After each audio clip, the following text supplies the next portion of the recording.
Hello, my name is Laura Romero, and I have decided to do my presentation on accountability. My personal definition of accountability means to act with integrity. It means taking ownership of your actions, responsibilities, and being willing to accept both negative and positive outcomes that come from them. To continue this, I believe that coaches must lead by example and model accountability to their athletes.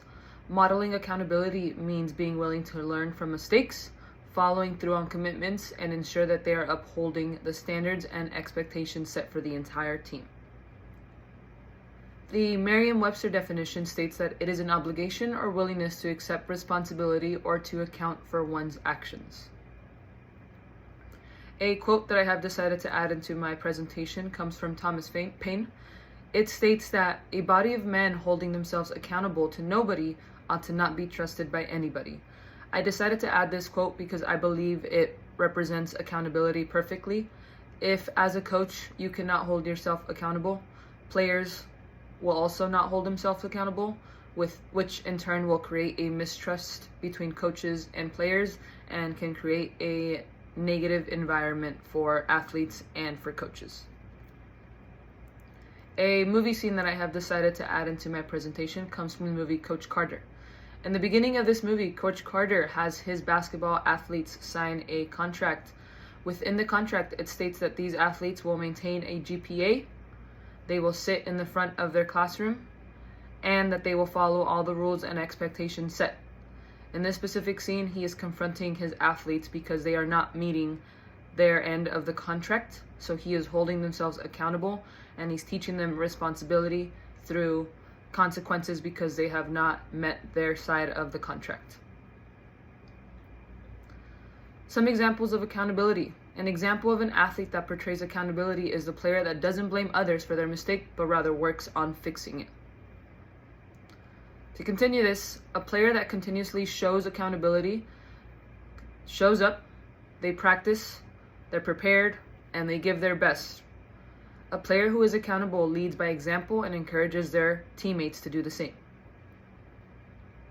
A quote that I have decided to add from our textbook, A Timeless Leadership Principles, Building Champions for Life, states, "A person isn't a failure until he/she quits, blames others, makes excuses, or gives them less than their best." I have decided to add a picture in this presentation. In the picture, it is showing a person standing in the middle with a bunch of fingers pointed towards the person. I believe that this portrays accountability because when a mistake is made, the finger should not be pointed to anybody else but yourself. You are responsible for your actions and for the mistakes that you make, so therefore you should never blame others for those. And you should be the one trying to fix those mistakes. Accountability in coaching and leadership.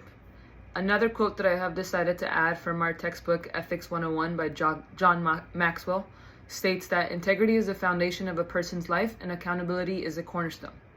Accountability is a cornerstone for effective leadership because it builds trust. To continue this, coaches and leaders who exemplify accountability can build meaningful relationships because they communicate with their athletes and are honest with them and themselves. Coaches and leaderships who exemplify accountability are willing to learn from their mistakes, which results in growth for them and their athletes. Most importantly, coaches and leaders who demonstrate accountability will foster a positive environment where all athletes feel valued and respected. This results in a great team dynamic. Another quote that I have decided to enter into my presentation comes from Kobe Bryant. Kobe states, "If you're going to be a leader, you're not going to please everybody. You gotta hold people accountable even if you have that moment of being uncomfortable." Accountability can be uncomfortable, especially when you have to own up to your mistakes, but you have to be willing to be uncomfortable in order to grow, which is why I decided to add this quote into my presentation. To conclude, effective leaders and coaches model accountability through honesty, accountability, responsibility, courage, transparency, and reliability. Through accountability, athletes will learn discipline, self-reflection, commitment, and integrity. These are all qualities that they will be able to carry on to all aspects of their lives. A quote that I have decided to add from the Bible, found in the Old Testament, states, "Have I not commanded you? Be strong and courageous. Do not be afraid. Do not be discouraged, for the Lord your God will be with you wherever you go." This goes along with Kobe's quote of being uncomfortable. You must be strong and courageous to accept and hold yourself accountable in order to grow and learn. You cannot be afraid to be uncomfortable. These are my last thoughts on accountability. As a coach, leader, and athlete, you can't be afraid to make mistakes. Failure opens up more opportunities to grow and learn. Face adversity head on and take accountability for all the mistakes that you make. You can only grow if you make mistakes. Mistakes should not be seen as a failure, rather as a way to grow as a person and as an athlete. And coaches who teach their athletes to hold themselves accountable and also model accountability will set them up for success for the rest of their lives. Thank you.